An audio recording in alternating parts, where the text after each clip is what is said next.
안녕하세요. 5월 첫 연휴 잘 보내셨나요?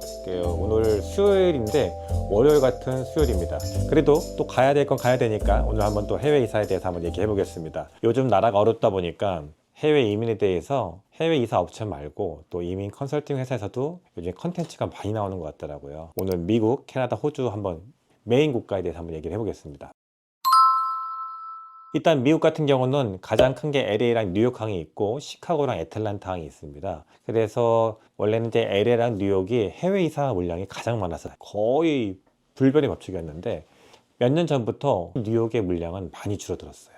시카고도 줄었고 이제 애틀란타, 텍사스 이쪽이 많이 늘어났습니다.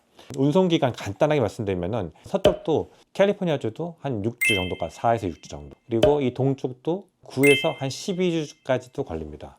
이거 약간 여유 있게 하시는 게 좋아요. 시카고도 한 8주에서 9주 정도, 아틀란타도 한 9주에서 한 12주 정도. 그러니까 2달 이상 가죠, 다들. 만약에 부부만 가면 좋겠지만 어린 아이들이나 자녀가 있을 경우에는 해외 이사 다 보내면 안 되고 밥솥이라든지 가서 바로 사용할 것들은 좀 가져가는 걸 추천드려요. 일단 미국 같은 경우는 제재하는 물건이 많지가 않아요. 불법 총기류, 뭐 마약 이런 기본적이죠. 그리고 페이크, 그러니까 가짜 물품들도 있는데 음식물도 다른 나라에 비해서는 많이 여유롭습니다. 사실 세관에서 이 음식에 대해서는 제재 품목이 분명히 있는데 그렇게까지 실질적으로 하진 않고 대신 핸드메이드한 거, 직접 만든 것들은 좀 불편 안 됩니다. 예를 들어서 집에서 만든 된장, 뭐 간장, 뭐 매실 액기스 뭐 이런 거 많이 있으신데 그런 건 안 되시고 직접 구입한 거, 기성품들 있죠? 그런 것들은 괜찮습니다. 캐나다는 정말 많이 변했어요. 한국에서 캐나다 가는 해외 이사 물량은 한 6, 70% 이상 아니면 더 많이 줄어들었을 거예요. 캐나다는 취업 비자, 학생 비자가 돼야지 면세가 되고, 그리고 이제 똑같이 캐나다도 밴쿠버랑 토론토가 있는데 밴쿠버는 배로 들어가지만은 이 토론토는요 여기서 기차로 들어갑니다. 레일로. 캐나다 같은 경우도 똑같이 밴쿠버는 한 6주, 4에서 6주, 이 토론토도 한 8에서 12주까지 봅니다. 근데 여긴 변수가 뭐냐면은 물량이 많이 없기 때문에 이 컨테이너에 채워서 가는 그 시간이 변수가 될 수 있어요. 약간 좀 여유 있게 해주시는 게 좋고요. 캐나다는 좀 제가 말하는 표현이 있는데 좀 깍쟁이에요. 다른 나라에 비해서. 통관에 대해서 유두리라고 하죠, 한국말로는. 그런 게 없기 때문에 서류를 많이 준비해야 되는데 일단은 비자가 필요하고요. 그리고 여권이 필요하죠. 그 나라 통관 서류가 있는데 B4라고 합니다. 이게 시민권자, 영주권자는 필요하고요. 그리고 캐나다 같은 경우는 아까 말씀드린 것처럼 음식 같은 경우나 먹고 싶은 것들은 가져갈 수 있는데 의외로 캐나다는 많이 안 가져가시더라고요. 서양상. 반입 금지 품목 또한 똑같습니다. 마약류, 뭐 총기류, 뭐 그 외 것들. 미국이나 캐나다 같은 경우는 대동소이합니다. 캐나다 같은 경우는요 특이하게 외지로 많이 가는 경우가 있어요. PEI, 프린세스 에드워드 아일랜드, 그러니까 동쪽 끝이죠. 이 섬 같은데. 그리고 이제 이 밴쿠버와 토론토 사이에 있는 사스케추안 같은데 이런 데도 보면은 좀 춥거나 사람들이 없는 데 가시는 경우가 가끔 있거든요. 근데 그 가시는 이유가 비자나 영주권이 빨리 나오거나 조건 좋기 때문에 가시는 경우가 있다고 하시는데, 문제는 뭐냐면은 이 메인 도시는 배가 컨테이너 직접 들어가기 때문에 금액이 크게 비싸지 않은데 여기서 다시 트럭을 타고 가는 지역, 이 아이 같은 데는 이 메인 도시보다는 비용이 엄청 비쌉니다. 그래서 내가 만약 비자 때문에 밴쿠버나 토론토가 아닌 다른 도시로 간다, 수백만 원 이상 차이가 납니다. 그 트럭킹 비용 때문에. 나는 토론토에서 가까운 지역이고 방향이 같기 때문에 비슷하지 않을까 이렇게 생각하시면 안 되고 도시를 정확하게 말씀해 주시는 걸 추천드려요.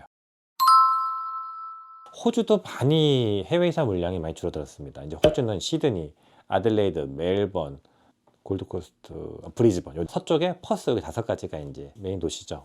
시드니 기준으로 했을 적에 요즘에 컨테이너를 단독 쓰지 않는 이상에는 한 8주 정도. 만약에 컨테이너를 혼자 쓰면은 6주에서 7주 정도 걸립니다. 그러니까 2달 가까이 걸린다는 거죠. 아들레이드, 멜번 비슷하고요.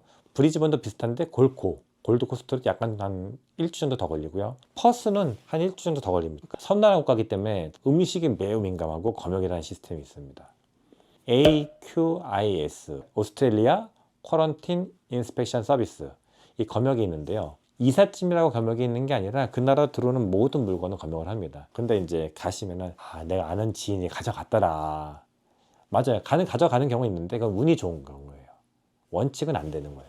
전에는 그 우리나라 그 모 커피 믹스 회사 제품을 가져갔는데 그 커피의 유제품 함량이 호주가 정해준 기준 이상으로 유제품이 많이 들어가지고 그것 때문에 이사팀 전체가 다 홀딩이 됐던 경우가 있어요. 실제로 호주는 음식은 안 가져가는 걸 추천하되 꼭 가져가겠다면 기성품으로 조금만 가져가는 거 추천드리고요. 통관성은 똑같습니다. 뭐 비자 여권이고요. 그리고 이제 통관서로 들어가는 거 있고요. 호주 같은 경우는 이제 뭐가 있냐면은 집 배송을 할 때 길가에 있는 집이 있지만은 그 뒤에 있는 집들이 있거든요. 이런 뒤에 있는 집, 한 집을 통해서 이삿짐을 날라야 되는 집들이 있는데 그런 경우는 이 배송비 외에 이런 추가 날르는 비용들이 더 추가됩니다. 그러니까 호주가 가끔 그런 지역들이 많이 있더라고요. 내가 집을 구하고 나서 구글링 하거나 내 집 봤을 적에 바로 트럭을 못 대거나 할 때는 그런 비용이 더 나올 수 있다는 것도 한번 체크해 주시면 좋고요. 볼테이지가 240V지만 헤르츠가 우리나라처럼 60Hz가 아니라 50Hz이기 때문에 그거에 맞는 트랜스를 가져가는 걸 좀 추천드려요. 미국 같은 경우는 현지 배송할 적에 주택이 다양하잖아요. 뭐 아파트도 있고 타운도 있고 뭐 하우스도 있고 여러 가지가 있는데 한국 분들이 한국에 이제 좌식 문화에 있다 보니까 이 신발을 벗고 들어오라고 하는 경우가 있어요. 사실 신발 벗다가 가구를 떨어뜨리거나 이 무거운 짐을 떨어뜨리면은 집도 파손이 있지만은 만약에 물류팀이 다쳤다 이렇게 되면은 이게 고객분들도 문제가 될 수 있고 우리 물류팀 회사 파트너도 문제가 될 수가 있기 때문에 신발을 꼭 벗으라고 하는 것보다는 바닥 보강제를 해가지고 신발을 좀 신을 수 있게끔 공간을 좀 두는 게 좋습니다. 그리고 이제 미국이라는 곳은 사다리차가 없기 때문에 다 들고 올라가야 되고 또 계단 같은 경우는 꺾어서 올라가야 되기 때문에 시간이 한국보다는 많이 걸리죠. 뭐 많게는 반나절 이상 걸리기도 하기 때문에 시간이 꽤 많이 걸린다. 현지 배송하는 게 미국 같은 경우는 거의 남미 직원들을 쓰거든요. 그러니까 남미 직원들이 느리진 않아요. 이 배송할 때는 이 한국 분들이랑 같이 일하다 보니까 배송은 빨리빨리 합니다. 그리고 그 친구들은 하루에 한 팀만 배송할 수 있는 게 아니라 시스템이 보통 오전 하나, 오후 또는 하루를 하더라도 좀 짐량 많은 걸 하기 때문에 물량 이 업무 스타일이 느리진 않습니다. 오늘은 이제 가장 많이 간 나라 미국, 호주, 캐나다에서 한번 현지 통관이라든지 운송 기관에 대해서 얘기했는데 오늘 드린 내용 참고해가지고 해외 이사 준비하시고 말씀드린 것처럼 미리 준비해야 될 것 그리고 운송 기간을 넉넉히 잡으셔서 현지에서 급하지 않게 세팅하거나 정착하실 수 있게끔 준비하셨으면 좋겠습니다. 오늘은 이상입니다. 해외 이사 리암이었습니다. 감사합니다.